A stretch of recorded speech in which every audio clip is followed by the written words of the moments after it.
News outlets decided to interview black men about supporting Harris. Here's the footage. How much pressure, if any, do you feel to make the commitment and engage the conversation or the support for Kamala Harris from community before you've heard anything in terms of what her platform is? Rather significantly. Being an HBCU alum and D9 member, we've already seen that push and that call for all of us to rally behind her. She already had my vote based on, and we had this conversation early in the year, the Biden administration actually campaigned on forgiving student loans, and they forgave my wives. That was a direct benefit for me. So they had my vote solidified on that. But I do feel like the symbolism of the moment does urge us a little bit more, even without hearing the platform, to be behind it. It's kind of double for me personally because it's kind of like you're almost a villain if you have a question, right? It's almost like, you're anti something because you question something. And politically, because it's such a finite timetable of when you have to make a decision, it doesn't leave room to have a real in-depth conversation. You're almost put in the place where you have to just say, come on, let's go. And it's like, come on, let's go with what, right? And then when you're halfway down the road and you feel like, wait a minute, I shouldn't be part of this bandwagon. Are you anti because you want to back off now? Or let me out the car. You know what I'm saying? How you looked at now, you know what I mean? So it's rough. That's a Boys and Hoods reference for people who didn't catch it. With millions watching and many people benefiting from this program called Indisputable, we just need 1% of the viewers to become a paid member so we can continue to bring this content to you. Now back to the show. Let me say this. It is interesting that the energy shifted so quickly. One thing I said on Indisputable when it first happened is that I saw it with my college students. I mean, my college students, most of them were totally checked out. They were upset about their choices in this presidential race. And then all of a sudden, without them knowing they would feel this way about a VP Harris being on the top of the ticket, they did. Now, what is that? Because VP Harris had not even spoken yet when the move was made, but the excitement had already generated. Millions of dollars was raised within hours. There are people who had no idea they would connect to this kind of messaging and candidate so quickly without much, if any, words from the candidate. That goes to show you the repressed psychology inside of us. That there was something happening in our subconscious mind. We were hungry for it. We were sick and tired of this male toxic, not male, not masculine, toxic masculinity, and this ideology permeating from the right that if it's white is right and if it's black stay back, if it's brown don't stick around. We were tired of it. And even if we did not articulate it so, something in our subconscious minds connected to this moment. It had to be bigger than VP Harris because VP Harris didn't even speak yet when it happened. And the excitement was there. So here's what happened when the question was posed, what about her chances to win? The electability argument, here it is. There are a lot of people who are skeptical about the following question, and I want a yes or no from each of you. Do you think she can win?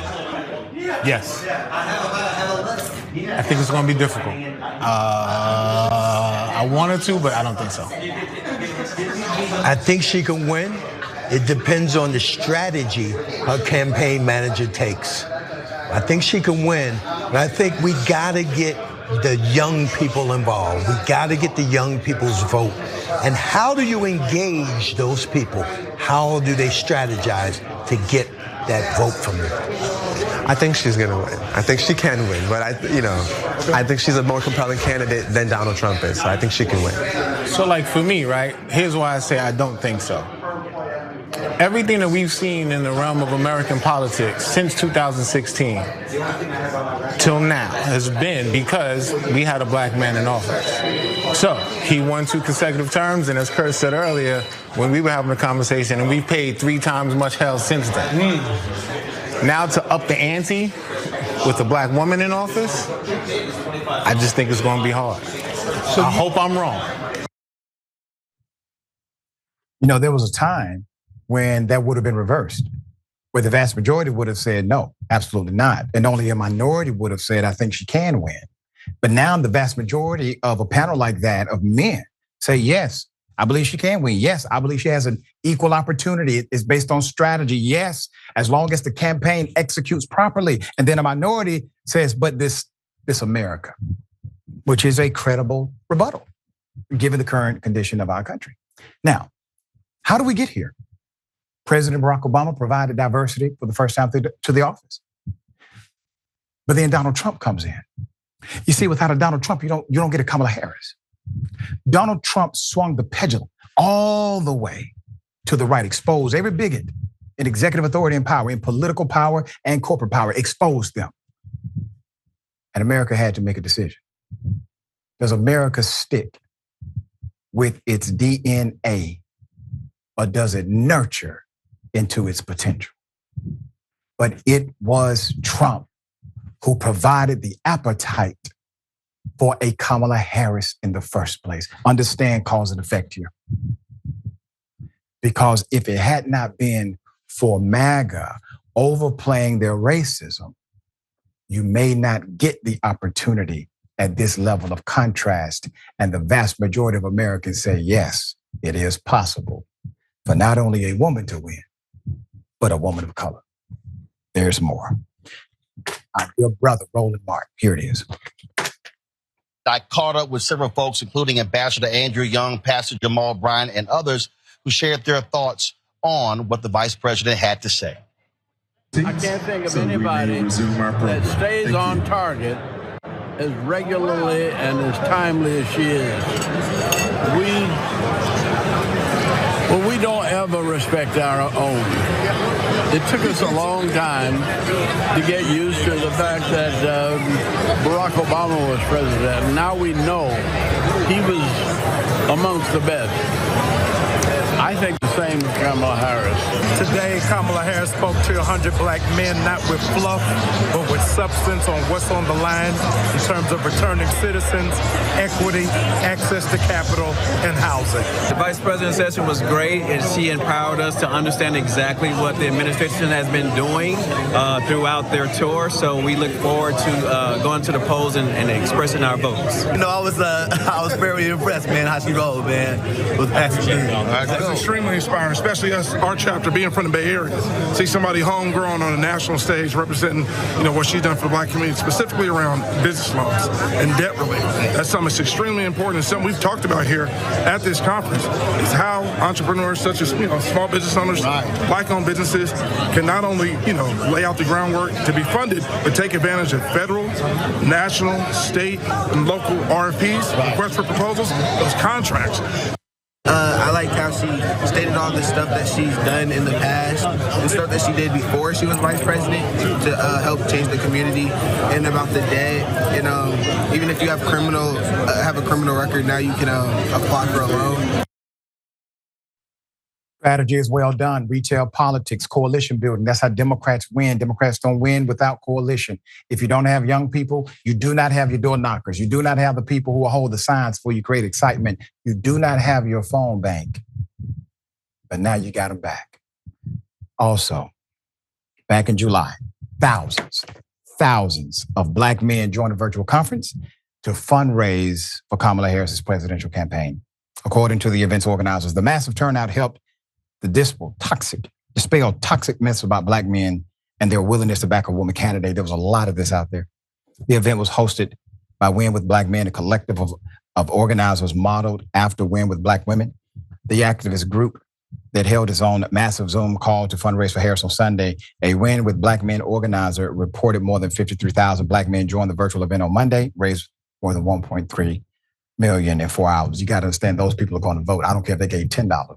Whoever gave, they're going to secure their vote every single time. They got skin in the game now. There's more. Last week, hundreds showed up for an event to mobilize black men. Thursday, this was an event in Detroit. The fundraising event for the Harris Walls campaign took place at the TV Lounge Bar in downtown Detroit and drew in notable attendees, including House Minority Leader Hakeem Jeffries, Michigan Lieutenant Governor, and you had the Chicago mayor. Organizers said the event is aimed in bringing Black men into the political fold. One said that the movement's main goal, the governor said the movement's main goal is to send the VP to the White House. But more than that, he wants Black men to assert the role we will play in America's political future. That is a message of empowerment, not discouragement. That is a message of hope, not of fear. That is a message of connection and not disconnect. You don't get more contrast than what we have now. It is time for a decision, America. Mr. Mayor, thoughts? Yeah, I mean, listen, I think for me, it's extremely important to acknowledge that these brothers are doing some heavy lifting as we're talking about raising $1.3 million in a couple hours. I was on that call, spoke on that call. I want to just point out something that's the elephant in the room, or I should say the donkey in the room. And that is that, we see a similar type of brother always being spoken to or spoken about. Even in the first interview, we see brothers sitting down that are college educated, like you and I, Doc, got several degrees or a degree. That is not the majority of Black men in this country. And I think that voice is what's missing. It is wonderful to have an excited base like we do now, but we have to remember that in order to win a national election, we have to expand our electorate beyond just the base. The base is not enough to be excited. It is not how we won 2020. So what I'm afraid of is that in all of our excitement and all of what we have right now going on, I'm a little nervous at the fact that we're not elevating the brothers who make up the majority of Black men, those without the college education, those that are most affected by the criminal justice system, those that are living with their backs against the wall. And I think that's the message I was trying to bring on the call. It is wonderful to see the Divine Nine get in line. It is wonderful to see folk that graduate from HBCUs to get in line. It is also extremely important that we are speaking. This is the religious portion, is the gospel is to be the balm for those who are suffering the most. If our politics isn't addressing what's ailing people the most, then we're doing it wrong. And it just can't be those of us that are excited about college debt being removed, or those of us who can get a business loan. We also have to be speaking. And this is what Black people do well anyway. We vote regardless of geography and where we find ourselves in our lives. We vote as a voting bloc like nobody else. But it's important in this moment that we make sure that this campaign is centering its messaging around those who are suffering the most, not just college education, those who are still a part of that 18%. Like if you look in some rural spaces in North Carolina, the unemployment rate for Black men is around 18%. We gotta acknowledge that and bring that up and say that, hey, we're missing these people, and this is what we're gonna do to address their problems. And listen, brother, I concur with you.